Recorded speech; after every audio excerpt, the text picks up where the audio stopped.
Good And good morning. morning. Good morning to everyone. Good morning and Happy New Year. Happy New Year Good to morning and all. Happy New Year. Wow, how does Happy that New happen? Year Good to morning and all. Happy New Year. Wow, Wow, it's how does that like happen? over and over and over. So we're It's like multiplying here. over and over. Let's do that. That was kind of fun. Wow. I liked it. Okay. So This is Now Bridge to a Better World. I'm Teresa Mitchell. I'm Ani. And please, our fine viewers who are there already, let us know if the audio is doing The the echo. regular thing, or are we still loopy? Because damn, loopy. Okay. Oh dear. So Uh, welcome okay, to Maybe audios are on, not loopy. Thank y'all. Thank you very much. So now we know. That was wacky, like so many other fine things, right? So, in fact, I'm kind of appropriate for this morning because we are talking about, here we are, we've made it through the winter solstice. For those of us who are scientifically and or paganly inclined, we know that the winter solstice is the darkest time of year, that the nights are long, the days are short, it's cold and dreary. Those with seasonal affective disorder are affected.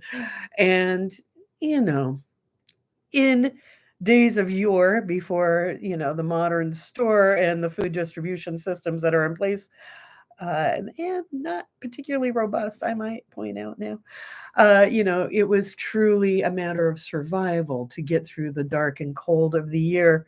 People had to come together to better ensure the survival for all in the community.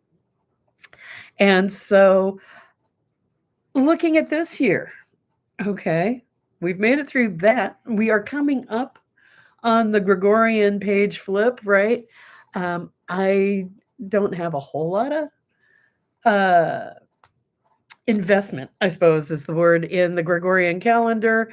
I know it was invented. It was invented by, Gregor. Cool. It improved on the Julian calendar. Cool. There'll be some other calendar in the future. Great. These are all ways that we just mark time. So it's kind of arbitrary, I suppose, is what I'm trying to say. Good old Pope Greg. The page flip, the turning into of the year from 2024 to 2025. We know different cultures have. We're already in different years, right? We know that different cultures have measured the beginning of time differently, and so I do feel like this is more of that arbitrary thing. But here's the deal: we've got a significant portion of the world focused on that page flip, on that turning point. And so I think it's important to take advantage of that because we do literally create our own realities, right? And so if a huge part of the world is putting a lot of thought and intention into, wow, this is the new year, then let us join that. And so, as we are pulling through this dark time, as we are facing the page flipping on the Gregorian calendar, then let's actually come together and make the most that we can out of this moment and practice solidarity. And let's hold together and find some quiet in the next few days as we are approaching that page flipping point. And find if we can, take a little moment and really tune into our intuition and ask ourselves, what role do we have this year? What part are we playing in this grand scheme? Because we know it's going to be challenging. There are going to be some challenging times. I think that, we will hear the word unprecedented so often it will lose all meaning. And so, uh, knowing that, how do we choose our paths carefully? How do we make sure they are full of love? How do we stay in our empathy? How do we embrace joy during times that are going to be challenging, outraging, and tough? How do we make sure that we keep our hearts open? And how do we stay engaged in community? These are the questions I bring to you. I don't have a lot of answers this morning. These are the questions I bring. I guess my answer is I know that these are the ways that we will, in fact, be safer, healthier, and happier. And that is, I got to say, a goal. Yeah, we've got to hang together or we'll surely hang separately. And that's doubly true with the new administration coming into power. I was thinking about that and what good timing a certain Mr. Luigi had in performing his act. He didn't stop the constant slaughter of healthcare patients by that corporation, but he made a gesture that may eventually lead to overturning the U.S. Health denial system.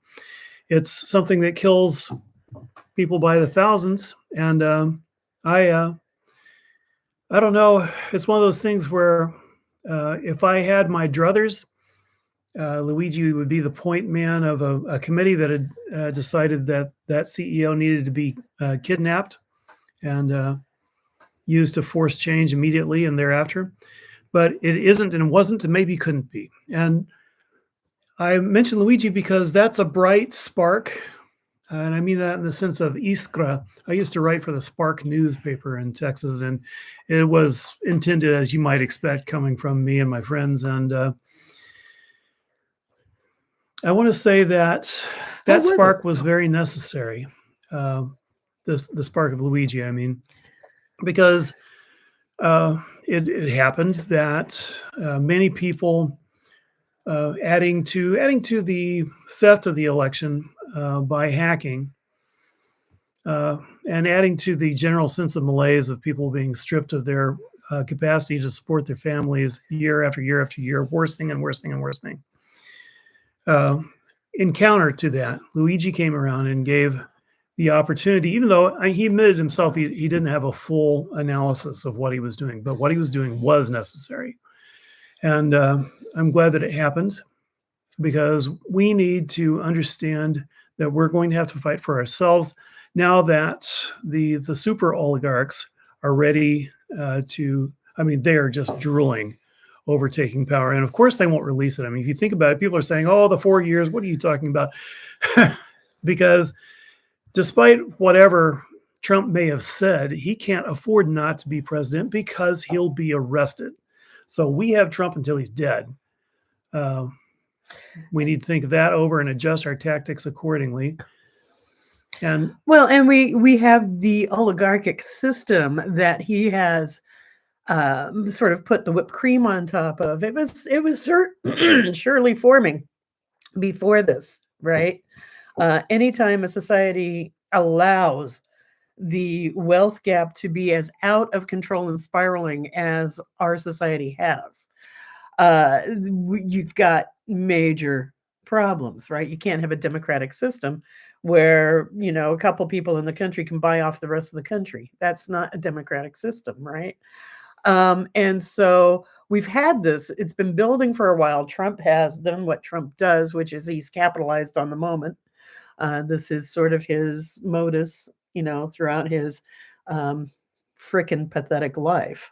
Right? Yeah, well, I want to say that he is a symptom, and the symptom, this mushroom, if I may say, has sprouted out of a mycelium of hatred and evil that we've created over many, many years. And we talk about Biden, and it is true that Biden is guilty for not absolutely putting on the brakes, using his bully pulpit and doing whatever he could to stop the supply of bombs to the Israelis as they continue their genocide of Gaza. There's no other word for it. We can criticize him a lot for that. Absolutely can criticize him for that. And he is guilty, and he should go to a war crimes court for being part of it. I want to put that in context for those who thought maybe that not participating in the election or allowing fascism to take power was an appropriate, some sort of punishment, or they were too moral to, let me tell you, Americans, you're not moral.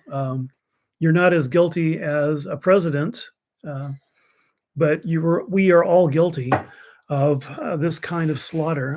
The first one that comes to mind is the battles of Fallujah, which have been hidden from us. People say, what are you talking about? The battles of Fallujah an absolute slaughter of a medium-sized town Yes. without mercy, a genocide.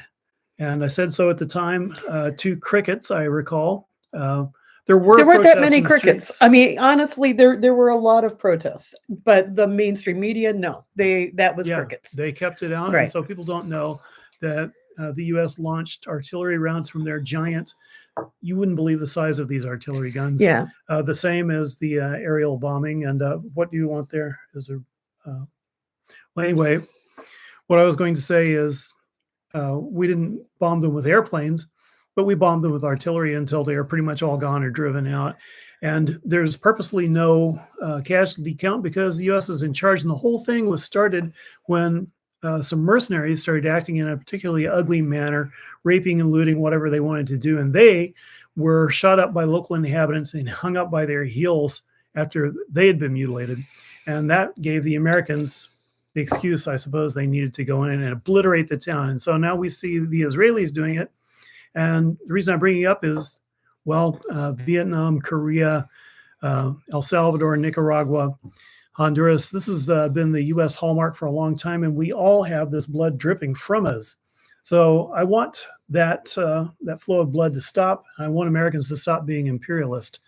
But strangely, the way through is not Donald Trump. So there was never any good. But that, yeah, for voting fascist, and this is the challenge that we are now faced with as we gather our strength together. To now we have to protect ourselves as well as project political force, and so it's going to be a long, hard struggle. And I saw this thing yesterday. And it gave me hope, right? And it reminded me of those pictures, those posters that say organize, and it's like the one giant carnivorous fish being surrounded by like the 150,000 minnows, right? Like that's, I think this is what we have to do. And what I saw yesterday as I was out in the early morning, and I was down by an industrial area of the Willamette River, I saw a bald eagle being chased away from nesting crows. And there were 3 crows going at a bald eagle and getting the eagle away from the territory of the crows. The eagle was screaming murder. And I have seen this actually a few times. And I've seen small red-winged blackbirds gang up on crows to drive them away from their territories and nests. And when I see signs like this in the animal world, it brings to mind the real lessons of solidarity, that we can face much larger opponents, that we can face danger, and we can do it with,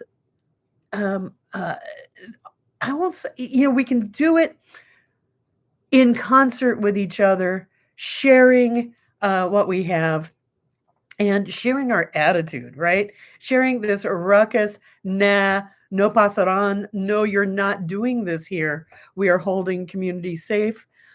We are doing what we can to take care of each other. And we are going forward into this new year in concert, in together, understanding that we can meet each other's needs. Now, I've said before that we really need to take an assessment of what our needs are and start unpacking them and start actively opening up those community clinics, opening up the feeding centers, opening up the warming centers. Yeah, we need government to take care of that because problems are huge and it's systemic and all these things. But if we wait for the government to take care of that, it's really not happening anytime soon, and we need it now. So we have to take care of each other, however it is we can do that. We have to be the crows ganging up on the eagle to chase it away from our territories, right? We have to protect ourselves and each other, I think is what I'm trying to say, and we do that best together. So as we go into this new year, I know a lot of people are already like, oh my God, I can't even, what is, 2024 was bad enough. But this attitude is not going to help us. I understand falling into despair when we are facing such challenges.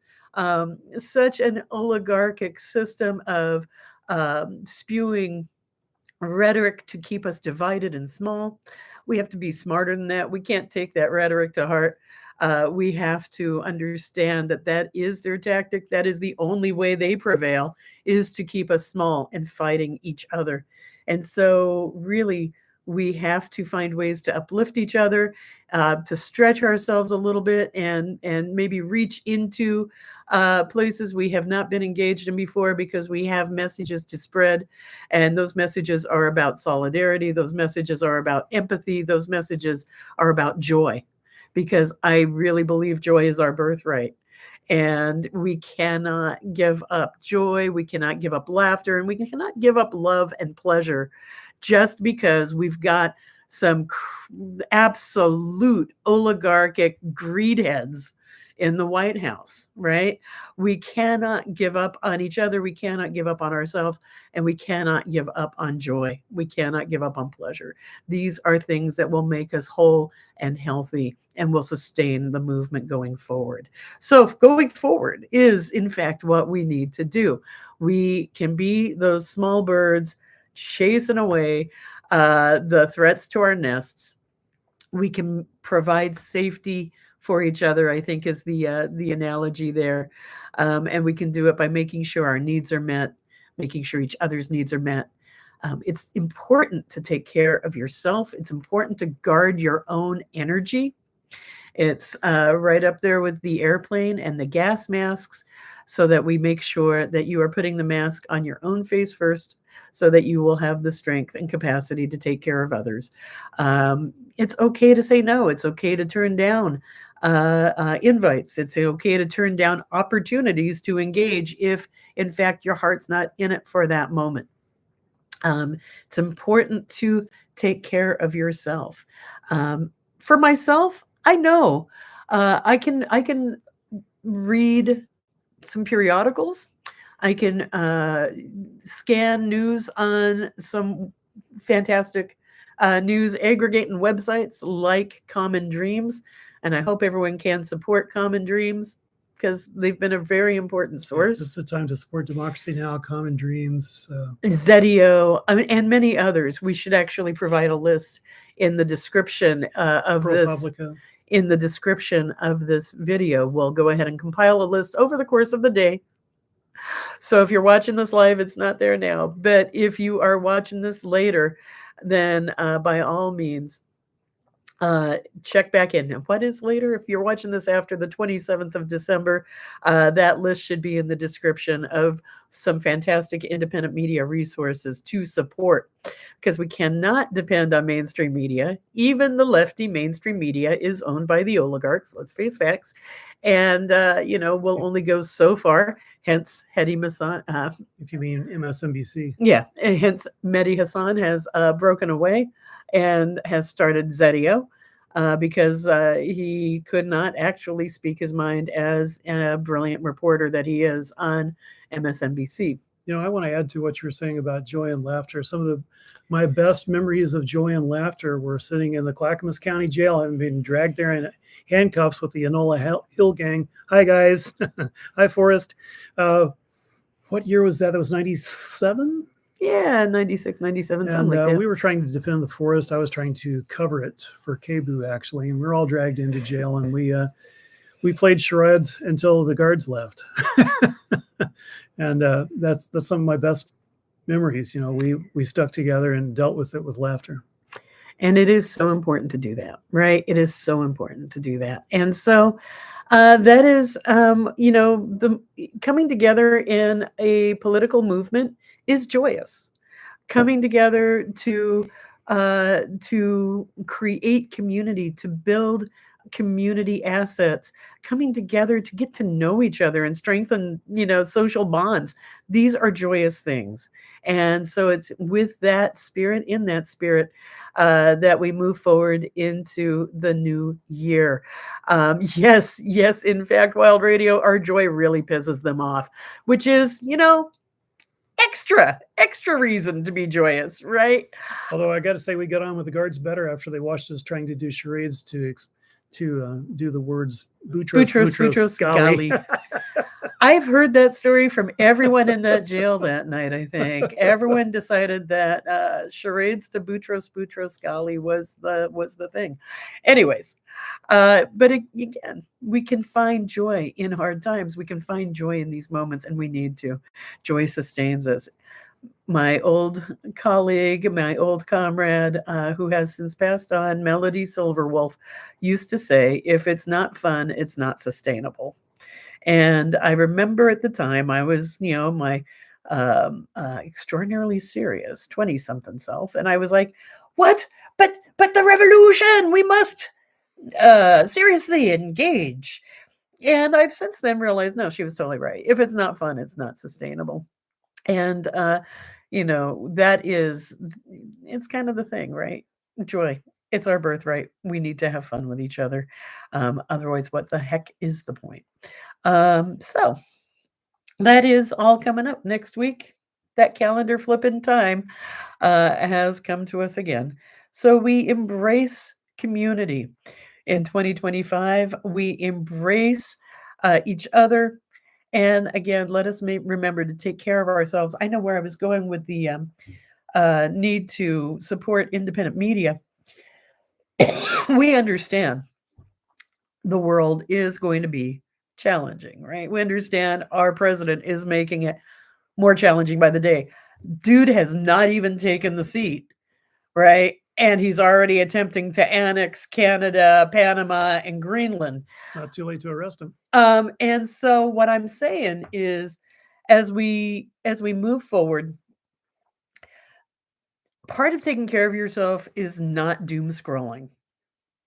You can read the news you need to stay informed, to stay on top of things by being very selective, by going to those independent media resources and taking a pulse by watching Democracy Now! Daily, or even every other day, really, or at least checking out the Democracy Now! Headlines.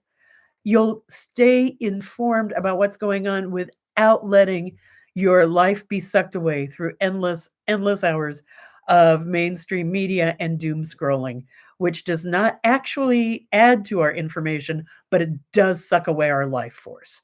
So I really want to emphasize to be very judicious on the media you consume.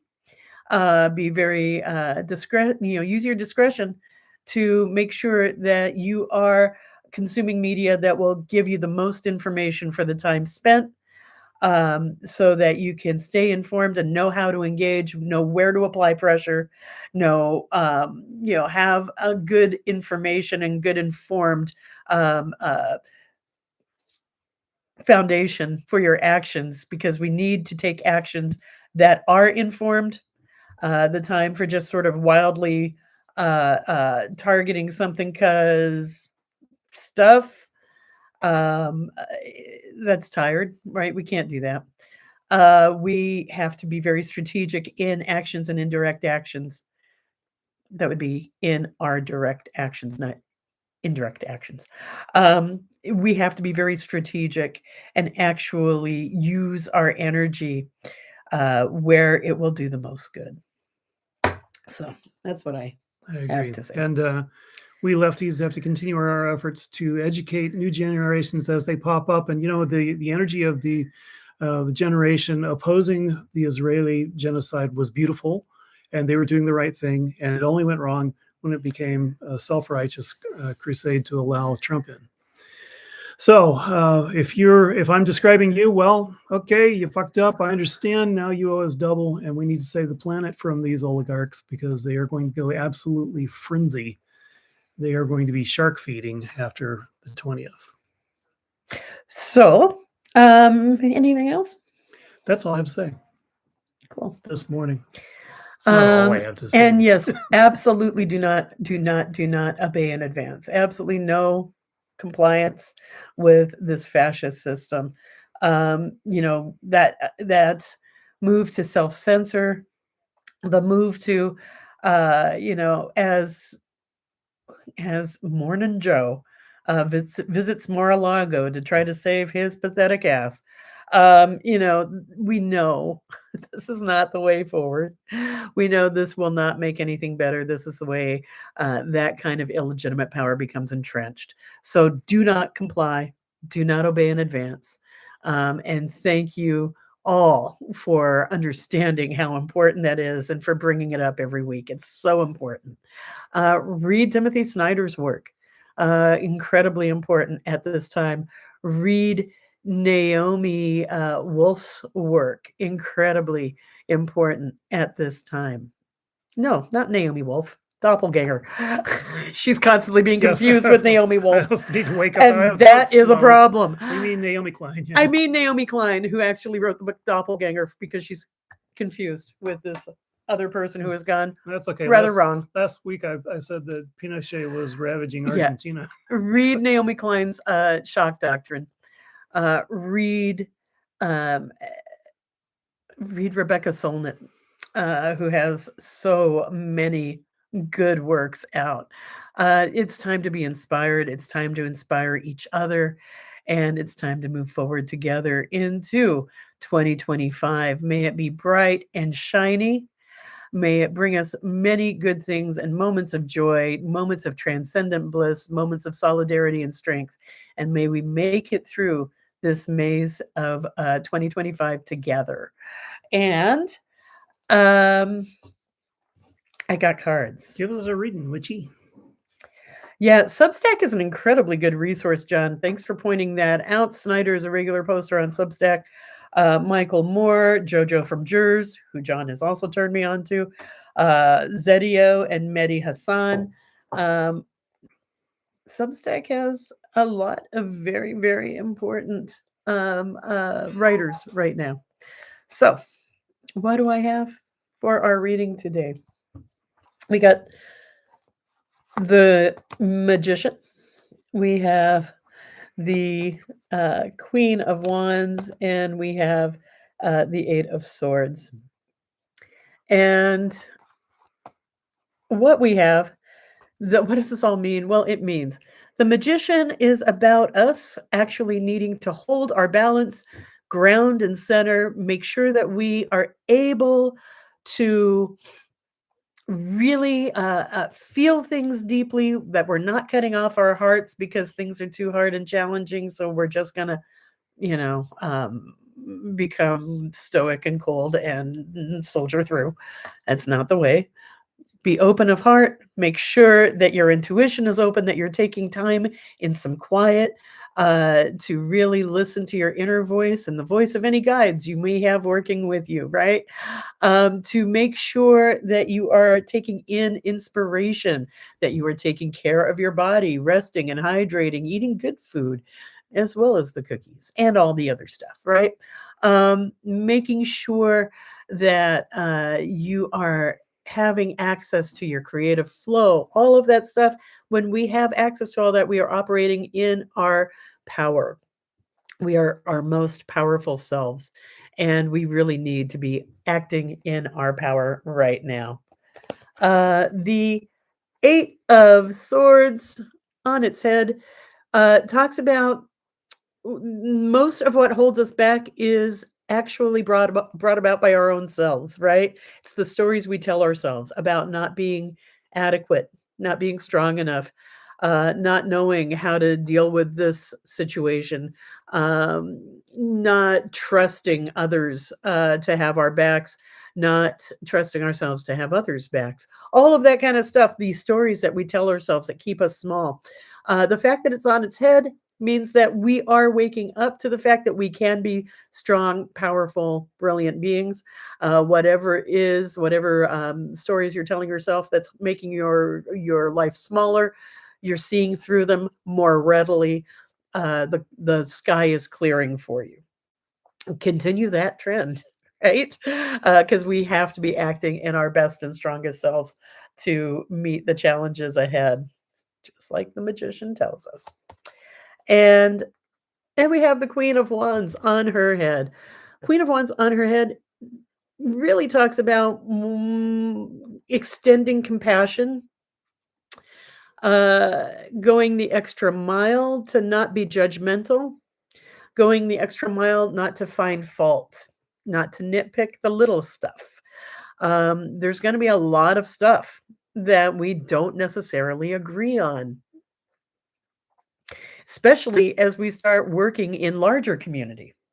If we start working like I'm going to, become much more active in my neighborhood association and in the Democratic Party, I'm going to become much more active. And that's going to bring me face to face with people who are fundamentally disagreeing with me on many things. And rather than focusing on those disagreements, I'm going to focus on what we have in common and try to get us down the road of peace. We can argue about the details way later when we're not actually dealing with survival issues right now, right?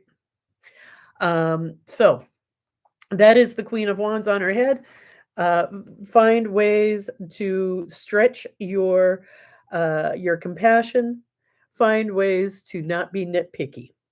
Find ways to exercise non-judgmentalism, and provide create. Again, it's about tapping into creative flow and transformative energy as well, as we do that. So that is what I have. The perfect is, in fact, the enemy of the good. Yes, and we cannot let that happen. We've got way too much work to do, and we have way too many things to engage in to allow perfect to be the enemy of the good. This is what the cards say. Stay strong, stay grounded, keep reaching for the stars. All of the forces are in process, and they continue to be, right? And all our part is to tap into them, to quiet ourselves so that we can hear those inner voices, and that we can find the best path through this interesting coming year. That's what I got. Thanks for the comments. I do. So I get such satisfaction from reading them afterwards. I can't see them now, but I will read them afterwards. And go ahead and leave more comments below as you can, as you watch this video later on. Thank you so much for joining us. For those of you who were able to do the live stream, and for those of you who are not, please do leave your comments below. Let us know what you think. Let us know what you think the biggest issues are facing us in 2025 and where you're going to do your good.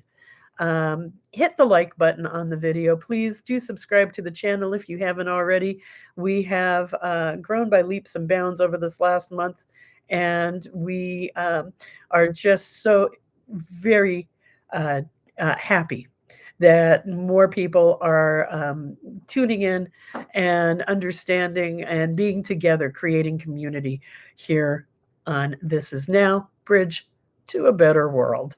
So hit the notification button, hit the like button, subscribe if you haven't, and much, much love to you, and have a wonderful, joyous new year.